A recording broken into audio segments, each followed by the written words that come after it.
ముఖ్యంగా మనం చదువుతున్నప్పుడు ఆ ప్రాంతం ఎంత దుర్మార్గంగా ఉంది అనేది మనం గ్రహిస్తూ ఉంటాం.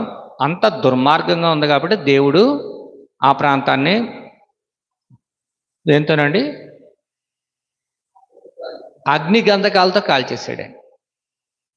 అగ్ని గంధకాలతో కాల్చాడనంటే సాధారణంగా అనుకుంటారు దేవుడు అంత దుర్మార్గుడో, అటువంటి దుర్మార్గుల్ని ఇలా చేశారు, ఎంత దుర్మార్గంగా అంటే దేవుడు ఎంత దుర్మార్గుడు.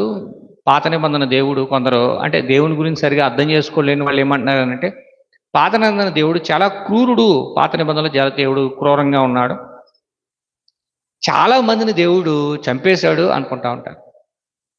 మనం సాధారణంగా అనారోగ్య పరిస్థితుల్లో చాలామంది అంటే షుగర్ వ్యాధితో బాధపడుతూ ఉంటారు. ఒకవేళ ఏదైనా కాలు కానీ చెయ్యి కానీ బాగా దెబ్బతినేసింది అనుకోండి, అంటే దాన్ని ఏమంటారు గ్యాంగ్రేన్ అయిపోయింది అనుకోండి, దాన్ని ఏమంటారండి, ఇంకా అది బాగుపడదు, ఇంకా పూర్తిగా పాడైపోయిందండి. ఏం చేయాలండి? షుగర్ వ్యాధిగ్రస్తులు ఏం చేస్తారండి?